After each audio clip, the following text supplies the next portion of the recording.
Entendes o que estás lendo? O podcast que te leva através das páginas da Bíblia, livro por livro, capítulo por capítulo. Uma exposição bíblica emocionante.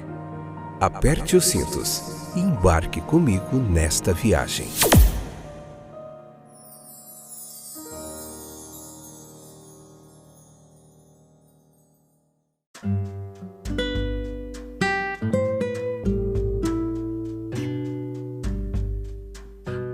Olá, povo querido, abençoado de Deus, que sempre está aí com a gente, meditando na Palavra de Deus. Eu sou o Fábio e esse é mais um episódio do podcast Entendes o que estás lendo. Tudo bem com vocês? Satisfação imensa tê-los de volta aí para a gente juntinho aprender mais um pouquinho do texto bíblico.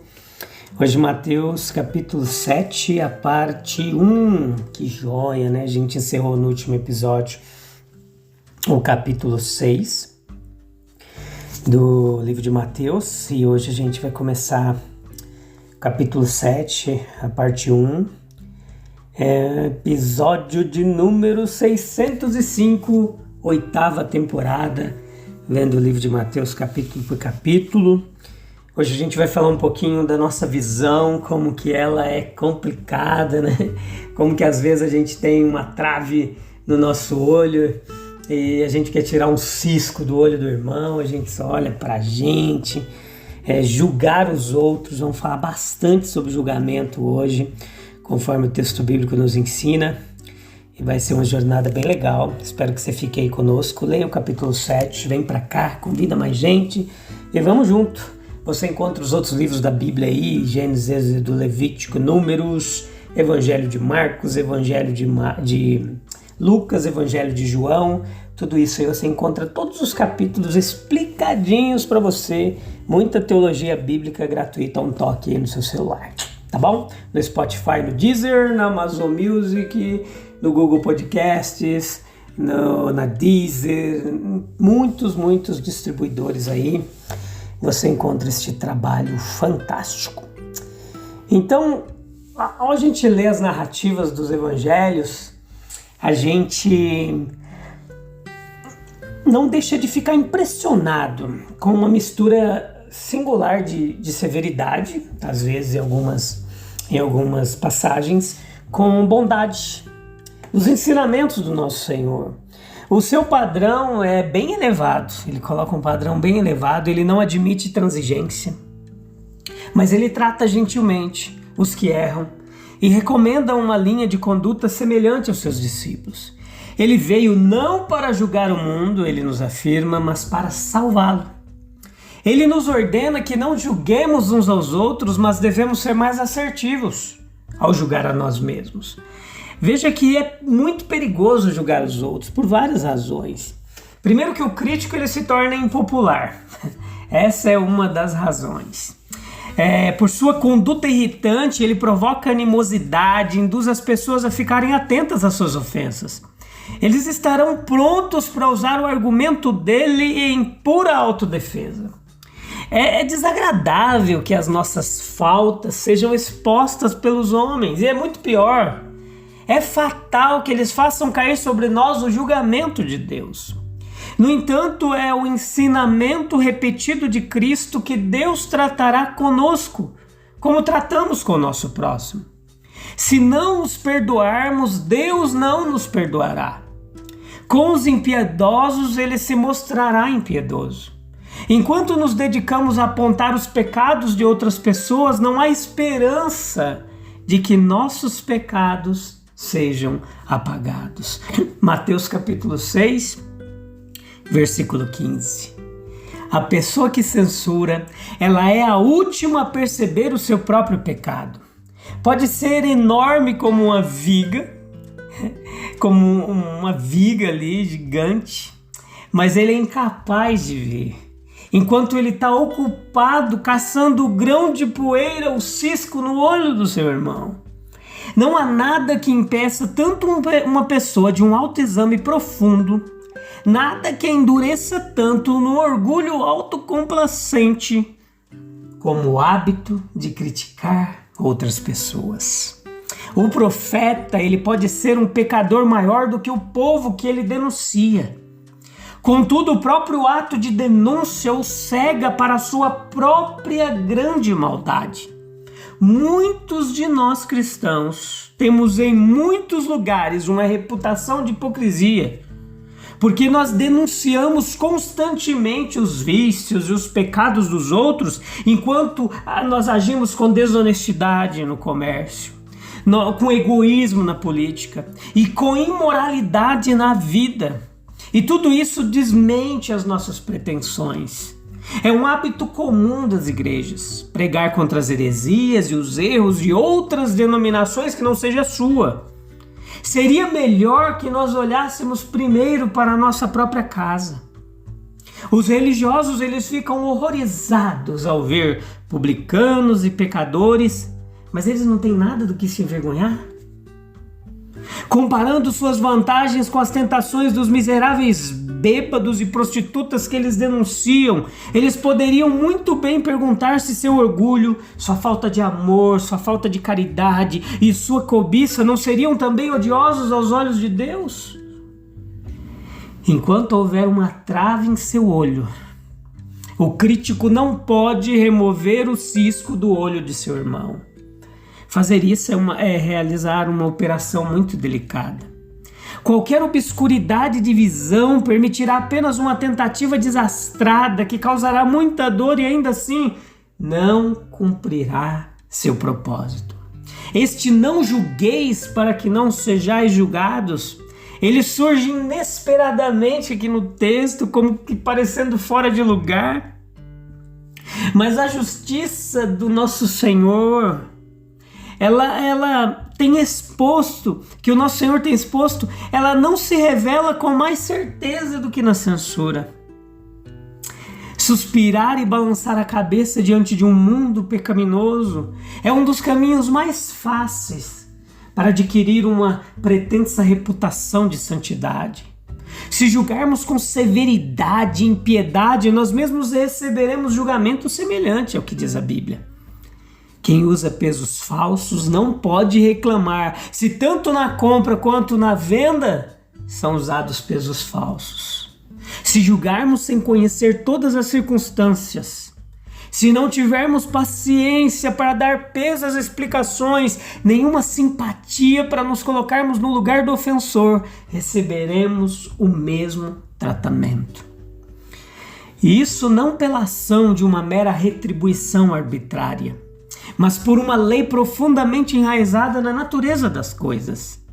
Pois na raiz de tal julgamento está o ódio ao próximo, e se não for ódio, indiferença, justiça, e onde estes existem no coração, os próprios fundamentos de um caráter piedoso ainda estão por ser lançados. O homem que está sinceramente entristecido com o pecado dos homens não tem coragem de expô-lo, a menos que isso seja claramente para o benefício de todos os envolvidos. Tudo que quereis que os homens vos façam, fazei-o vós também a eles. O nosso Senhor nos ensina que as nossas próprias faltas perturbam tanto a nossa percepção moral que nós não estamos aptos a erradicar as do nosso próximo. Nós propomos tirar um cisco do olho do nosso irmão enquanto uma trave está no nosso. Como podemos entender os métodos pelos quais um homem pode ser libertado do pecado se não tivermos nenhum conhecimento prático desses métodos, buscando a libertação do nosso próprio pecado? Duas coisas são sugeridas pelas palavras do nosso Senhor. Anota aí, presta atenção. Livrar um homem de uma falha é uma operação extremamente difícil. Requer a mesma precisão absoluta de visão e delicadeza de toque que uma operação no olho exige. As manchas que você deseja remover, elas estão tão intimamente ligadas às virtudes ou qualidades essenciais ao caráter, que a visão deve ser purificada pela integridade, humildade e o vínculo firmado pela afeição sincera. Na opinião de Jesus, a falta de amor está na raiz de tantas críticas, aparentemente piedosas, que nós ouvimos e fazemos Nós ouvimos e fazemos, e é muito mais condenável do que a partícula em que criticamos. No entanto, nós devemos fazer um tipo de julgamento sobre aqueles que estão sob nossa observação. Se não quisermos lançar o que é sagrado aos cães, devemos, é claro, determinar quem são os cães. Existem pessoas vis, ferozes e rosnadoras no mundo como animais, e se não quisermos dar-lhes a oportunidade de mostrarem o seu desprezo pelas coisas sagradas, nós devemos distinguir entre homem e homem. E em outros casos de ocorrência diária, nós somos compelidos tanto a formar como a pronunciar o nosso julgamento. A lei, portanto, ela é levantada contra todos os julgamentos maliciosos desnecessários. Não basta que os nossos julgamentos sejam verdadeiros, não devemos pronunciá-los até que sejamos obrigados. Esse sermão da montanha, ele é um sermão que descreve a justiça e a distingue das imitações atuais, em vez de nos dizer como podemos alcançá-la.